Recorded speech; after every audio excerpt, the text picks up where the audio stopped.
that was the hardest thing, is to not try and solve their problem in the sales interview.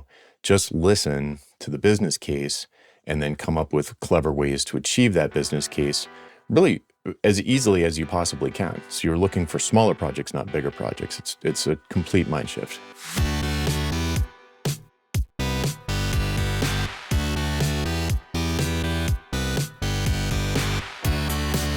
You're listening to The Successful Bookkeeper with your host, Michael Palmer. Listen each week as inspiring guests share their secrets of success to help you increase your confidence, work smarter, and build a business you love. This episode of The Successful Bookkeeper is brought to you by PureBookkeeping.com, the proven system to grow your bookkeeping business.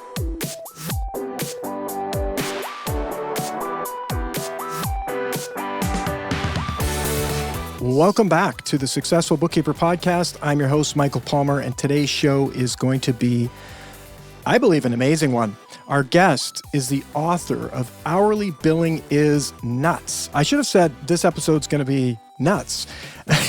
Jonathan Stark, welcome to the show. Thanks for having me. Great to be here. It's great to have you. And the minute I said hourly billing is nuts, I'm sure all of our listeners' ears perked up. And before we get into all of that, tell us a little bit about you. How did you end up doing what you're doing today? Sure. I'm from the software space. And in the software space, you may or may not know, there is a sort of prevalence of hourly billing for software development. And I was doing that at a firm in 2003, 2004, 2005, around then. And I got promoted to vice president, and that meant that I started doing one-on-ones with the other developers. And it was like, if they wanted a raise, they'd have to ask me. I knew what their salaries were all of a sudden. And it occurred to me that our really best developers were paying the most money, and they were really fast and getting things done quickly. And we weren't really making that much money on them. And then we had younger developers who were much more junior, not as fast. We're billing them out at the same rate. The clients were perfectly happy, and we're making way more money on the junior developers. And I was like, that's weird, because if I was going to hire someone, my instinct would be to hire the best developer I could get. But the numbers, the financial incentive is such that I want to get people who are not that great, really slow, and can keep their clients happy through whatever, good bedside manner or whatever.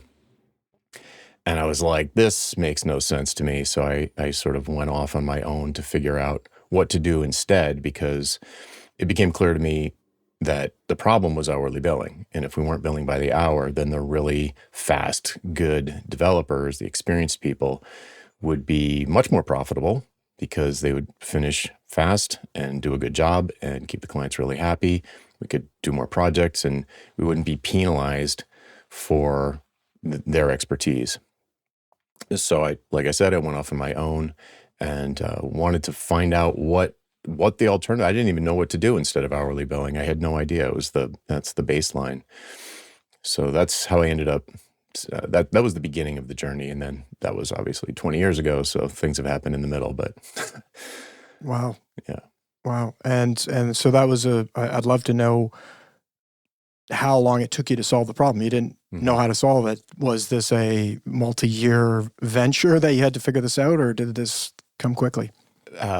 It was one of those like kismet things where I was standing. It was so long ago that there were actual, lots of regular old bookstores, and I was standing in a regular old bookstore and hanging out in the business section, and I came across a book called Value-Based Fees by Alan Weiss, and I was like, I've never heard of that before, and I'm looking for a new way to set prices and fees and that sort of thing. So I flipped through it, and I was like, hello, this is what I'm looking for. So that became, that became my Bible for probably like 2 or 3 years.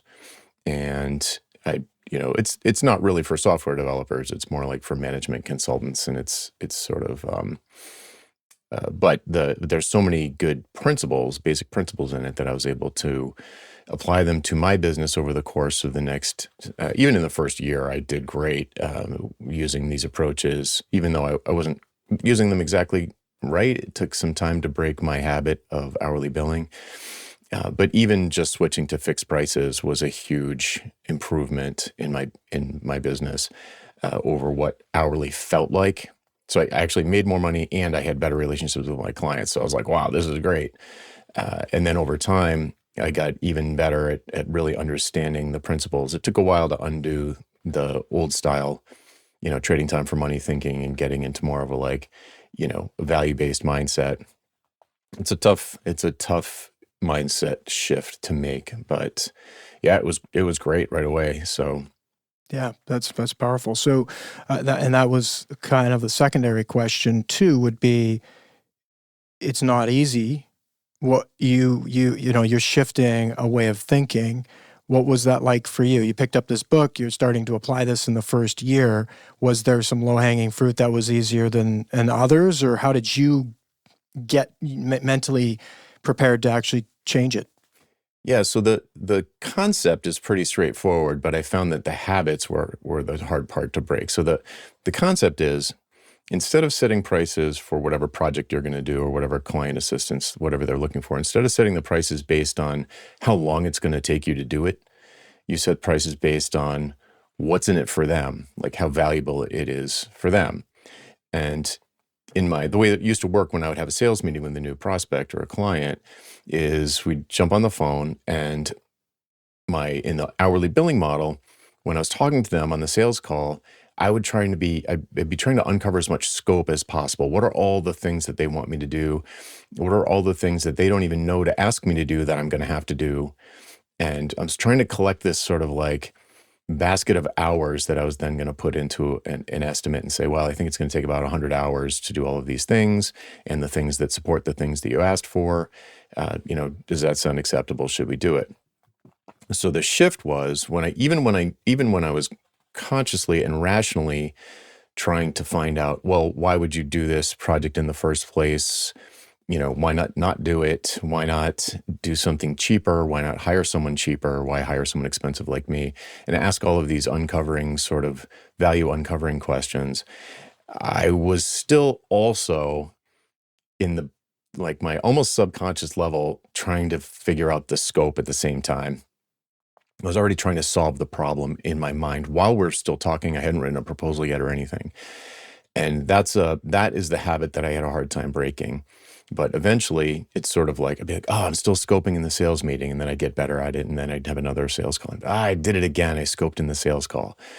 And what you really need to do is, you don't have to worry about scope at all. Like, they're going to ask you for a bunch of things. Like, oh, I need you to do, in your world, it's like, oh, I need you to, do all my books, and I need these reports every month, and I need you to do my taxes once a year, and I need you to file extensions for it. Like, there's a list of things you have to do, and you know how long they take. You might even have a sheet that says, like, tax for this kind of company takes this long, or for this kind of client takes this long, and bookkeeping takes this many hours. And even if you're setting fixed fees or subscription monthly fees for your clients, you're probably doing it based on inputs like time or deliverables or something like that.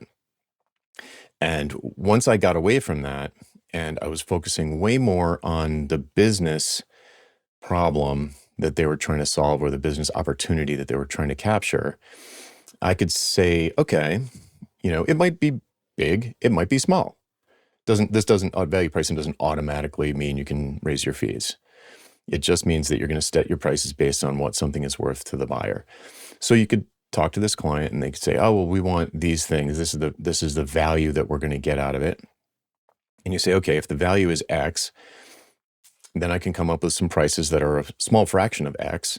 And then, with them not even on the phone really, after the meeting, you could say, all right, based on the needle that they're trying to move, the business improvement that they're trying to make, and the amount of money that it's worth to them, roughly, then I'm going to set these three prices that are a fraction of that, and then scope last. Say, okay, for this much money, price number one, I could probably do X, Y, and Z.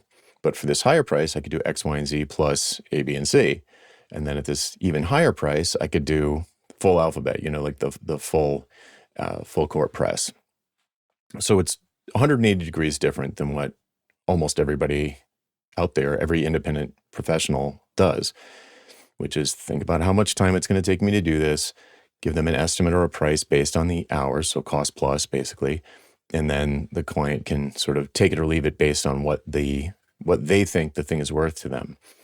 But this creates a whole bunch of problems when you do it like that we could get into. But that was the thing that that was the hardest thing, is to not try and solve their problem in the sales interview, just listen to the business case and then come up with clever ways to achieve that business case really as easily as you possibly can. So you're looking for smaller projects, not bigger projects. It's a complete mind shift.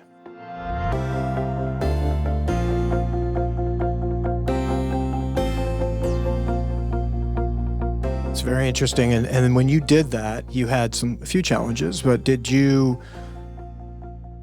were you blocked by anything in particular? Like, did you make the mistake by pricing too low or probably weren't worried about pricing too high, but I'm sure those they do have their consequences, but it sounds like you won more clients or better clients. You were able to make more money, not necessarily by charging more, but maybe pricing better. Mm-hmm. How did that all unfold? Like I said, in the first year, I had a couple of things in place that made it that set me up for success. So one was that I was pretty well known. So I was getting a decent number of leads because at the firm I had been at, I used to write for the magazine and speak at the conferences and stuff. So when I went solo, I had some name recognition.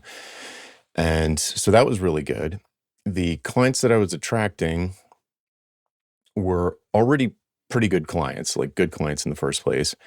But also when the meter's not running as you're working for them, the relationship, they calm down. Like the relationship gets really nice instead of, every meeting they're like, "Whoa, how much did you get done? Like this is really, you said this was going to be $10,000 and we're already up to 5,000. It doesn't seem like you're halfway done." They're constantly nervous because, I work remotely. I've been working remotely since like the late 90s. So they don't see me sitting there doing work for them. They just would get this invoice every week or 2 weeks or a month or whatever it was. And it was a surprise every time. They didn't know if it was going to be low or high, or, they might see how much I got done, but they didn't know how long it took. So it was terrible, really. It's a really bad feeling for the client to not know how much this thing is going to cost, especially when you start to go over the original estimate. They hate that, obviously. So even though luckily I had good clients, I had a reputation, I was attracting the kinds of clients I wanted to work with, so that was already fine. But they got even better. They became better clients, basically, because they weren't really concerned about deadlines. They weren't really concerned about invoices. It was like they knew how much it was going to be. It was worth it to them. They believed that I could do it. So it wasn't this frantic, micromanagey kind of clients from hell situation, because they just didn't, it was fine. They knew how much it was going to cost. And then that allowed them to relax and allowed me to do the work at the appropriate pace. Because like rushing, you're going to make mistakes and things like that, or cut corners. So I could do my job the way that I thought it should be done at the right, level of high quality. And it wasn't like them paying a premium because I wanted to do a really good job. So the relationship was it was shocking. It was almost instant. It was amazing. Very, very Amazing. good.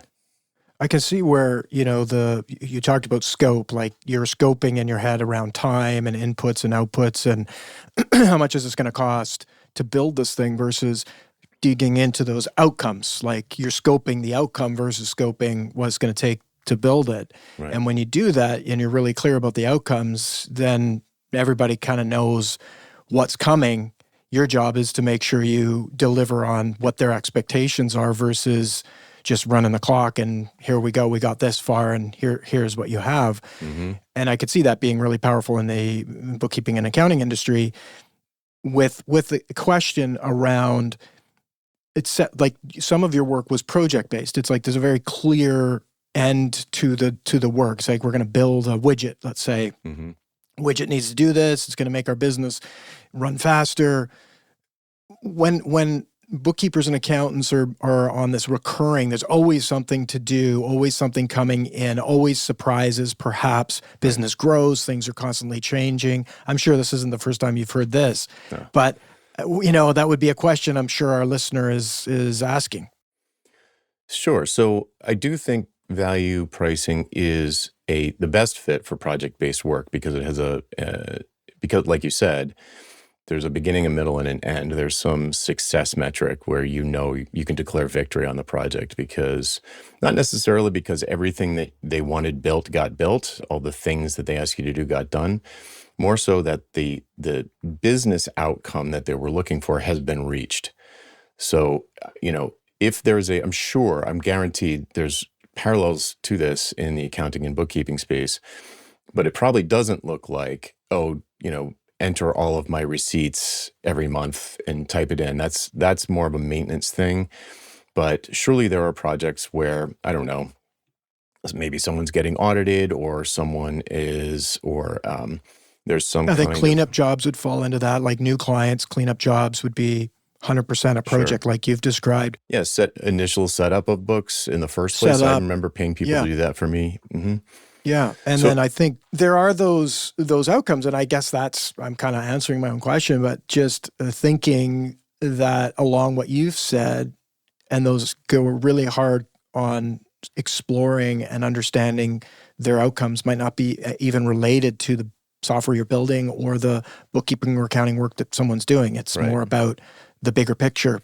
Yeah, it might lead into, it almost always is either upstream or downstream from revenue. So like someone like a salesperson, they can credibly claim to directly affect, the revenue. It's going up. I sold this much this month. It went up $10,000 or whatever. Almost everything else that people do, professionals do, are either upstream of that transaction, so things that lead to that transaction, or they're downstream, which is things that would cut the costs of delivering post-transaction. So either you're doing something that leads to making more money, or you're doing something that cuts costs, and that the client believes, not that you convince the client, but that the client already believes before they come to you, that is a contributing factor to them ending up with more money in their bank account. It might not be a direct line. It could be just how they feel. It could be that they, at the extreme levels, it could be that they're just nervous that something bad is going to happen because, let's say, they're starting some crypto startup and the regulations are all very up in the air, and they definitely are going to want to exit within 3 years. So they want to make sure that everything, first of all, is in compliance with whatever the existing regulations are. Maybe they're deciding where they should incorporate or where they should set up their business.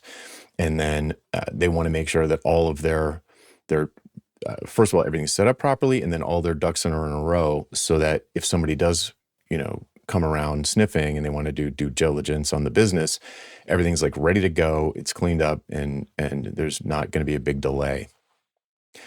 So technically, the client's not going to find out if you did a good job until 3 years later. But if you have a good reputation and for some reason they trust you, whether it was from a referral or your marketing materials, or you wrote a book on this exact thing, or you're a professor, or as part of your past, you were a professor of such a thing, or you're a lobbyist, or we're in the government, something, you've got some credibility. So they believe you, and they just are basically, they want to feel calm. They want to not be worried about this particular piece. And if you're the person that can deliver that peace of mind, then that is going to be worth some dollar amount to this startup founder. Mm-hmm. So it doesn't have to be like the thing that, like, when you're done is the moment that they have more money in their bank account. But as long as they believe that you can credibly contribute to an outcome that they want, and that outcome has some dollar amount attached to it, like a $1 billion acquisition or whatever, and they believe that you can help them get there, then that is worth some amount of money. And that's how you would begin to calculate a price for your assistance. Mm-hmm. Yeah, and these are big questions to be asked, right? And you talked about your experience getting in, and the way you would scope and the way your mind worked. You had to make a shift, and that book helped guide you. You've written a book. Yes. Does that book help our listener start to make some of those mind shifts? Because if I were to guess, and I don't even think it's really a guess, I almost can make a declaration. This is the biggest challenge that our listener has, is that mindset, being able to actually take the steps you took to, they have gone past the step of, this is not right. Right. Mm-hmm. They know it. There's been enough education in the marketplace. There's people talk about it all the time in our community. And yet so many don't take those steps out of fear, out of uncertainty, Yeah. worry, and it becomes that thing that's over in the corner of the office that they're just, oh, I'm going to get to that tomorrow. I will, I promise I will. But we need to find pattern interrupters here to help people take the leap like you did, because it's a really great world on that other side. And you've gone there, you've done it. Right. Yeah. I mean, like just to use one benefit, just to focus on one benefit of it, as soon as you make this switch, and we can talk about different ways to make the switch. It should be more of a transition probably than a complete, jump off the cliff type of thing. But once you make the switch, all of a sudden, you get to spend more time with your family without losing money, because you can work less. If you think your money comes from the clock ticking while you're working, you're wrong. Like, I know that's the story that you and your clients are telling each other, but you're wrong. That's not what they want. They don't want your hours. They want some outcome. They want some peace of mind, or they want to feel like they want to know that their reporting is accurate and they can access it whenever they want. Like, whatever. They want some outcome, and they believe that that outcome is going to lead to something that makes their life better, whether it's financial or emotional or spiritual or whatever. And as soon as you make this switch, as soon as you ditch hourly, as soon as you stop trading time for money, all of a sudden it makes a lot of sense to build systems or to have even automation. You don't even have to have automation, but you could just have processes written down on paper, in a Google Doc or whatever. And it's like, here's when I'm doing this thing, I follow this process. You don't have to think about it. You can get fast at it. You can improve the process every time you do it for a client. And you're working fewer and fewer hours without taking a pay cut. So I know from my friend Geraldine Carter, who I believe has been a guest on the show in the past, at least a lot of people she works with, they're working like 60 hours a week, 80 hours a week during tax season. It does not need to be like that. It does not need to be like that. But you have to realize that if you don't separate your income from your time spent, that's where you end up. Because if you need more money, you got to work more hours. There's no way around it.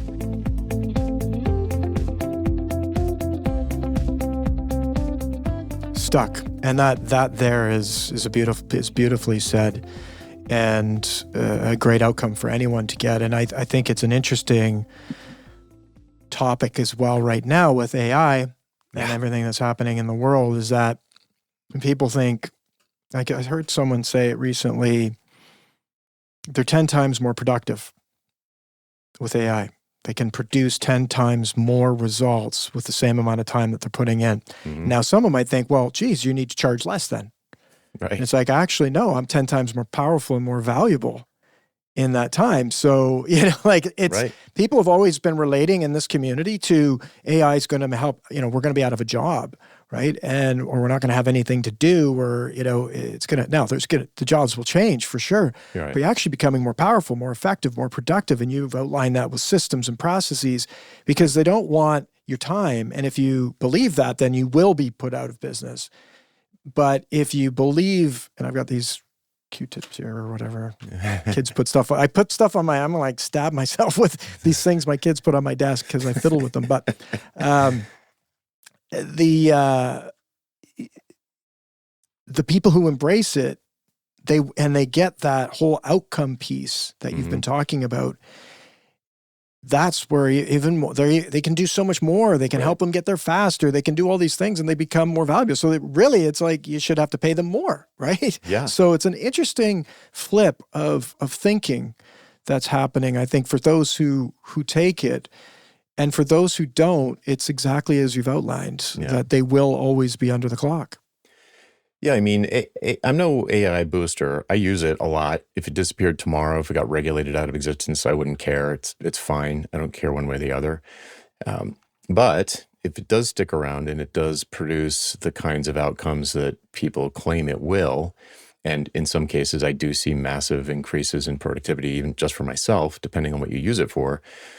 If that's all true, that should be great. Right? It should be good to be more efficient, more effective, be able to deliver things for your clients more quickly. All of that is good. So why should you get paid? Why should that make you less money? Why should you get paid less for that? It's exactly the realization that I had when I realized I was losing money on my best developers Yeah. because they're too good. They're too efficient. They're too effective. But don't you want to be more efficient? Don't you want to be more effective? Isn't that how you'll end up being able to spend more time with your family? The trick is, if you're trading time for money, you think, well, I could spend more time with my family if I used AI, but I'm going to take a 50% pay cut. So the brain won't go there. Like, your brain will not go to that place where the financial incentives don't want it to go. So you're like, well, I guess AI is just going to put me out of business. And it's like, no, just disconnect your time from your money. And all of a sudden, it makes sense to build automations or use AI or write down your processes or have boilerplate documents that you can use for everyone, or stop, like my CPA, typing up the bills at the end of every month on letterhead and mailing it to me, which I'm sure she thinks is a value add, but to me is super annoying because, well, not to go off on my accountant, I love her. Pat, if you're listening, love you. But it's crazy to me that they spend time typing up and folding and putting in an envelope and putting a stamp on and mailing it to me. And every time I get it, when I open it up, I don't know if it's going to say $50 or $500. I would much prefer that it just automatically came out of my bank account and it was the same amount every month across the whole year for the level of service that I'm used to receiving. I'd much prefer that. And then she would have a predictable income from me. And if she did it with all of her clients, she'd have predictable income. It wouldn't be spiky up and down, like huge spikes in the early part of the year. And maybe in October, it would be like nice and smoothed out. It would allow them to make better decisions about hiring, who to hire, when to hire. But now we're talking about subscriptions, productized services, which is a different thing than value-based pricing, but it's another way to separate your time from your money and get rewarded for being better at your job instead of being punished for being better at your job. Yeah, I think the model that you've just outlined is I think bang on, and probably for 80% of our listeners, kind of a place that they could say is the transition to point. If you could get to that point, your life would be very different. The relationship you have with your clients would be very different if that's all you did. Now, there's some people that are really rocking it, doing the value pricing, Sure. Really hitting it, and that's a minority. The majority are still, dabbling around with charging by the hour or relating to it very much that way. Even if they have a fixed price, Right. It's just you're still doing that calculation. Right. And so I'd say you've outlined what that could look like, and it's not that far away. It's not going to the moon. It's right there in front of them to make these changes through a few conversations and then improve upon that, right? Yeah. Like you said, it's like automatic withdrawal. They know what they're happening. They can forecast. They know exactly. And then instead of folding up an envelope, you could spend time maybe sending an email or something that, reinforces the value that she's driving for you. Right. Yeah. I mean, I could make suggestions if I was on the phone with her, I could make suggestions about things that would be valuable to me that I think would be easy for her to add. It would probably make her job easier than the way we're doing it now. For example, I have an S corp and I have to log in and pay certain things in the state portal, and every single time I forget how to do it because I only do it once a year. I'm sure there's a way to give her permission to do that on my behalf, and then she wouldn't have to explain it to me every year over again and have this email back and forth. But here's the thing. I think that a lot of people, it could be a stumbling block in even just opening up your mind to this, is that the things that would be valuable to me are probably different than things that would be valuable to client B that she also works with, and client C that she also works with, and client D that she also works with, because it's me, solo consultant who works remotely and has absolutely no basically capital expense, nothing. I think I'm pretty simple, versus someone who owns a flower shop, versus someone who owns a chain of bakeries, versus someone who, I don't know, is like an insurance company. So you got all these different kinds of clients, and the things that each one value are going to be different because it's subjective. Like what's worth something to you is It's kind of like beauty. It's in the eye of the beholder. It's like, what do I value? Well, it's going to be different than what you value or someone else values. So a piece of this a lot of times involves not picking, but sort of focusing more on your favorite, your best customers, and really getting empathetic with them. Talking to them about, like maybe it's someone who's like asphalt companies. They've got a lot of expensive equipment. They've got a lot of payroll. They've got a lot of churn in their employee base. They have a lot of equipment that goes missing, like shovels and so forth that get left at the job site. If Pat or anyone focused on that kind of business, she would uncover all sorts of things that the owner of that business would value that look nothing like what I would value, almost definitely. So she could get really proactive about their finances, whatever regulations apply to them, tax credits. She could pay attention to the changes in the tax code instead of being totally reactive and waiting for your clients to say, hey, does this new government regulation affect me in any way? And like every single client's supposed to think to ask her that. It's like, no, you're the professional, you're the tax person, you're the one that's thinking about that all the time for 100 clients. I don't want to think about it. That's the thing I want her to do, and probably the asphalt person doesn't want to think about it. But I wouldn't say that I could trust, I don't want to say Pat, but I'm sure that the case is that there are people who feel like it's their job to enter the credit card receipts into the system and run the reports, and here you go, I did my job. That's very like reactive, and it's just like, okay, this is what I do. But if you were more proactive and found out from probably a specific valuable segment of your existing client base, like maybe it's farmers, maybe it's asphalt companies, maybe it's whatever, insurance companies. And you're like, okay, I really like working with them. Their stuff is really easy for me to do. They're more organized. They're not bringing me a shoebox full of receipts on the 14th, the stuff like that. And then just really think, okay, how could I create more value for them? And if you talk to them about it, you're gonna find things. Like if she picked people like me, I could give her 6 things that I would gladly pay more money annually for, like altogether. Mm-hmm. Maybe I spent $3,000 with the last year. I have no idea. I don't even know. I'm totally guessing. I'd pay $5,000 if she added like 6 things to the list of services that she provided for me. And you could break it up, $500 a month, and I would be happy as a clam. She could have that I want to know the 6 things. Yeah. Yeah. I love those. Right? But here's the part that is the blocker for people is that eventually what this leads to is specializing in a particular kind of client or a few kinds of clients, and not just taking anybody. So you've got these legacy clients where they're a disaster. Every year it's going to be a nightmare. Mm-hmm. And they don't have anything organized. They didn't pay enough into their payroll. It's they're just not a great client. Not everyone's a great fit for a particular service provider. Maybe they need to go somewhere else that specializes in people like that.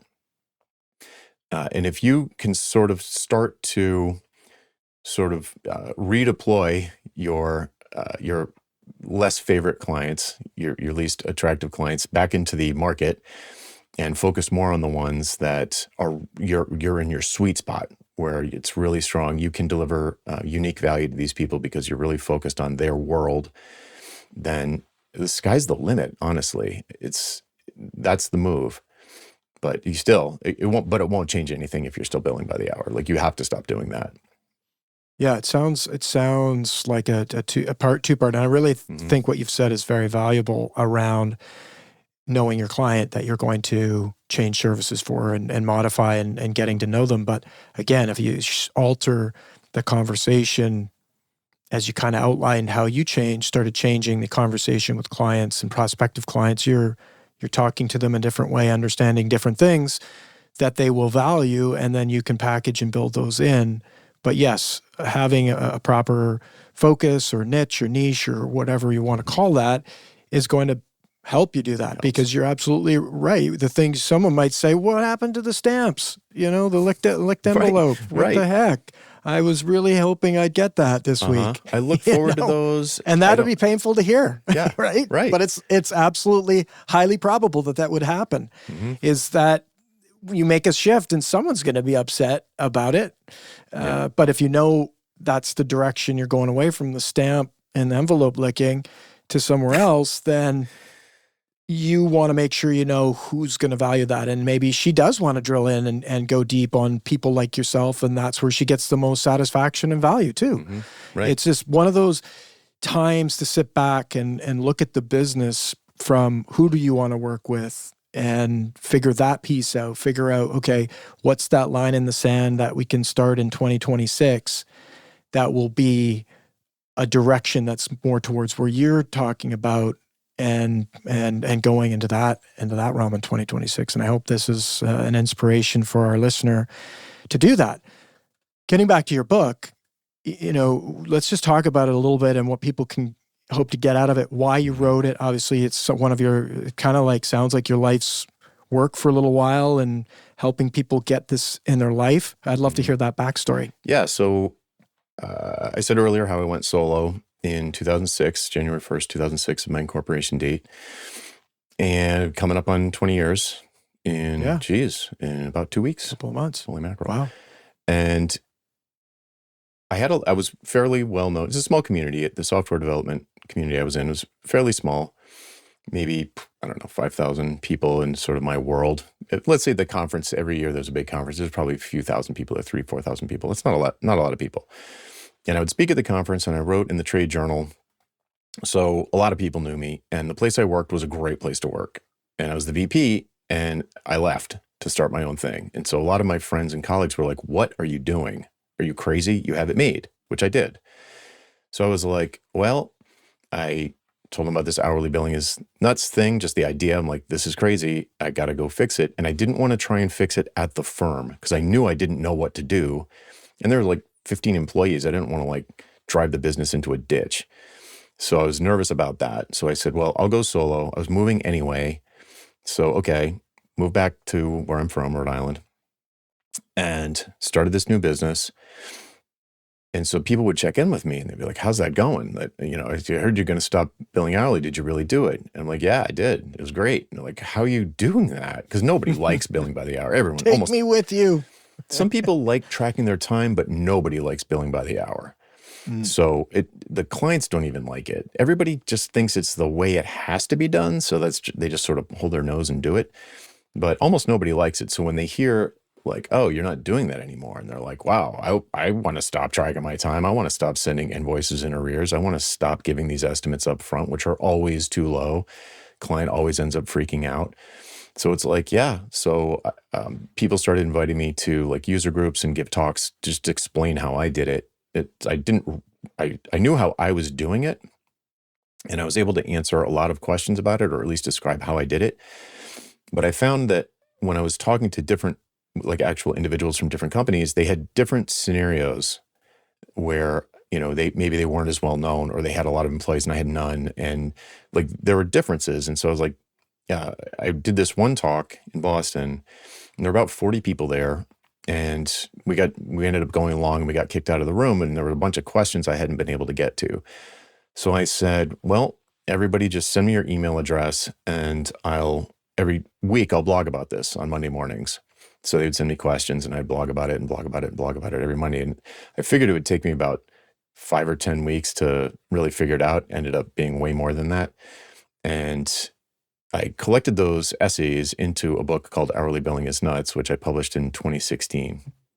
So Hourly Billing is Nuts is like a manifesto to help convince people that hourly billing is the source of a whole bunch of problems in their business that they think are unrelated.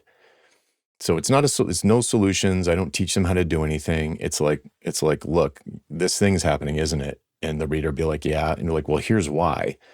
And it's sort of like, it's for people who, a lot of times I think people give it to other people, like people who already drank the Kool-Aid, and they give it to other people who are still trapped in the mindset. And people tell me it's very persuasive. It pulls the wool off of their eyes, and they're like, oh, wow, this is the cause of all of these problems.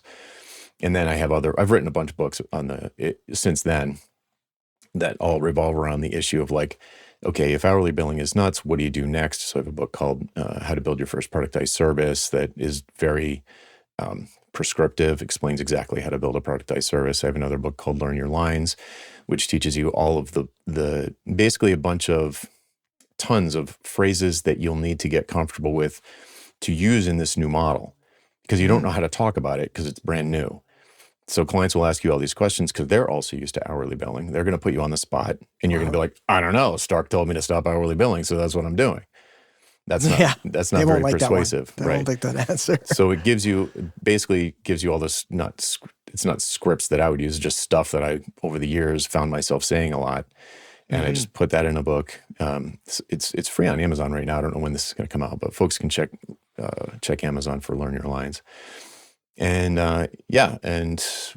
Pigeonhole Yourself, which we touched a little bit on, niching down, picking specializing in a particular kind of client or a small list of types of clients. That's Pigeonhole Yourself, also free. But yeah, you can go to my website and all the books are there.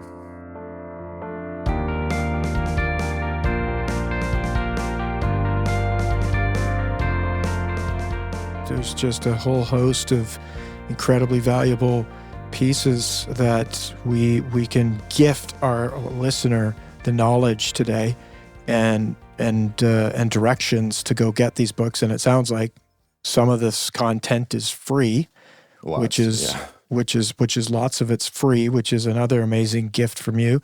And there's just absolutely no reason why this can't be something our listener digs into and learns from you. You've gone and done this yourself. And we've had you've mentioned some great guests already. Ron Baker, Geraldine Carter have been on the, helping people and their work that they're doing, and you're acquainted with them. And this really sounds exciting from what I've heard and listened to over the episodes that we've done over the years. The script book, not scripts, but the Know Your Lines. What a great title. Learn Your Lines. It all sort of works together. So there's some stuff people can dig into, which is exciting. And, our theme of this 2026 coming up is called Own Your Authority. So it's really in line with what we're going to be talking about all year. We're having so this year is different in that we have a summit every year. It's online, virtual summit. And last year was game changers. Be the game changer in your client's business, in your own business, in your life.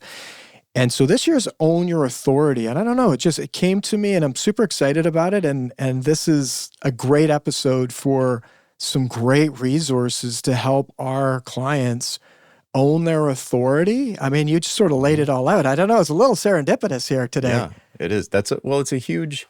Being different. And this is the first episode I've done since coming up with that. Cool. Perfect. Yeah. So this is really exciting. So, I don't know how much time we have, but let's talk about, if we can, talk about that for a second. Yes, please. Because if you are setting prices based on value, fixed price based on value, they might seem higher than hourly estimates from someone else.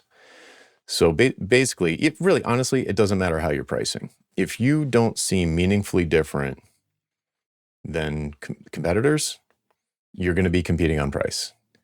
So your clients need to recognize, without having worked with you yet, that your prospective clients need to recognize that there's something about you that no one else has that they want.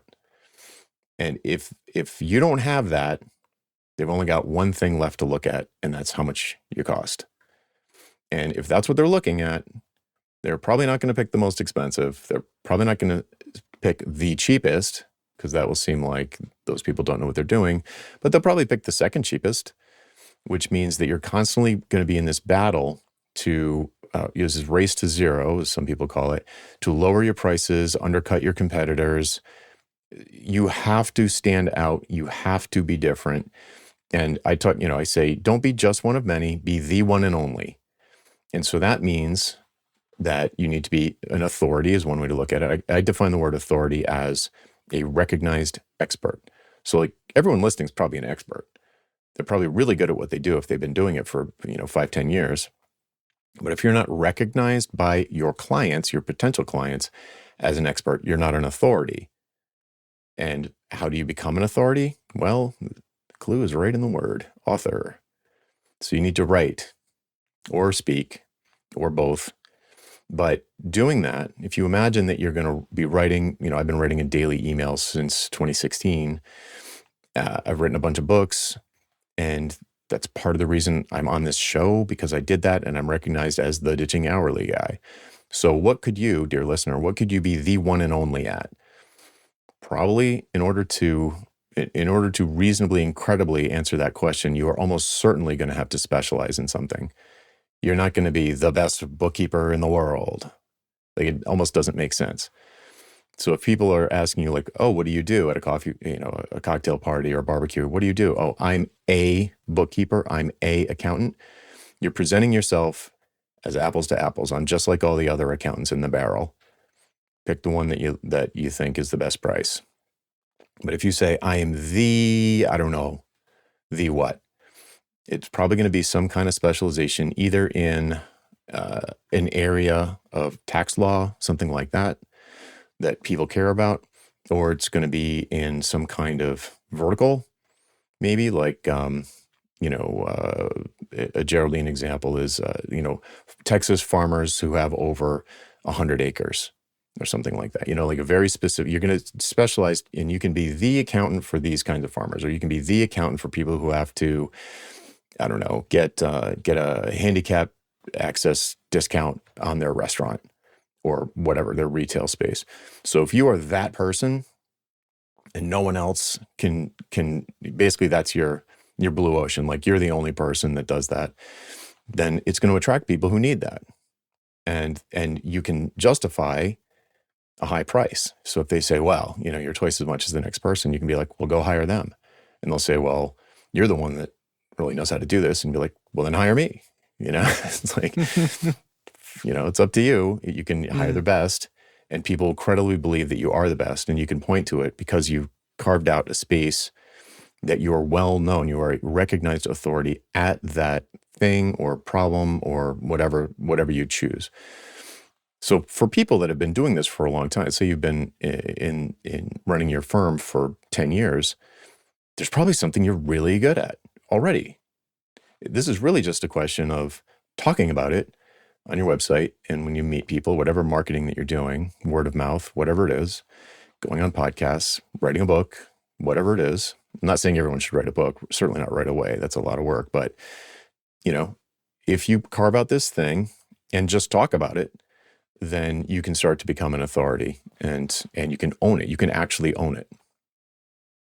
I love that. And I think your example is perfect. You didn't write a book. You wrote an article or a blog. Yeah, mailing list, basically. I think you called it articles or blogged about it or answered them. It was like an FAQ type of, I think essays, right? Essays, yep. And so those were valuable day one. First one became valuable to you and to whoever you were sending it to. So, and it led to something probably beyond your imagination, I would imagine. Yeah. And I think, like, when you were speaking, I'm thinking, a person writes one article, someone comes to their website to, they're thinking about working with you, and they find one article. It's better than no articles. If they find two, if they're well written and they have, they speak to this area of expertise that they're trying to solve for, it's just going to only get better and better. I think often people think, it's too much, but really just a little bit makes a massive difference and leads to a different direction and outcome for people. Yeah, I call it gardening. I'm a gardener when it comes to marketing versus like a hunter. Like a hunter, wake up early and go out with a spear and come back with a buffalo. And hopefully they find a buffalo. If they don't, people are going to be hungry for a little while. When you get this like spiky customer acquisition process, I like the gardening model where you do a little bit every day, pull some weeds, do a little watering, takes 20 minutes. And then you're not going to get tomatoes first day. You're not going to get tomatoes in the first 6 weeks, but in 6 months, you're going to have so many tomatoes, you don't know what to do with them. So, and that's an easier flywheel to keep going than hunting buffalo, where it's like, fingers crossed. And then, you eat for 6 months off of the one lucky day. Yeah, I think so. And I think this applies to our listener in the model. And I like the analogy is that it's something they can do and can start. Anyone can start. They can get there. It takes a little bit of thinking, though, and that's part of why I think all the resources that you've talked about helps lead them that way. And we've got to understand, our listener has to understand where they're going, why they want to go there.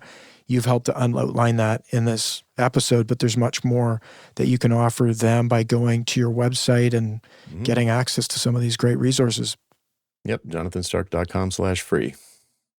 Well, this is just fantastic. I absolutely love it. It's been a great conversation. jonathanstark.com is the URL you just gave, and then they'll find everything that they need to find there. Of course, it's going to be in their show notes. Jonathan, this has been an absolute pleasure. It's such a gift. You're a valuable person and sure charge a lot of money for consulting with people. So it's a gift to have you here and a real pleasure for our listeners. I want to thank you. Thanks. No, it was a pleasure. Pleasure to be here. Thanks for having me. Pleasure is all ours. And with that, we wrap another episode of the Successful Bookkeeper Podcast. Again, to learn more about today's wonderful guest and to get access to all sorts of valuable free business building resources, you can go to thesuccessfulbookkeeper.com. Until next time, goodbye.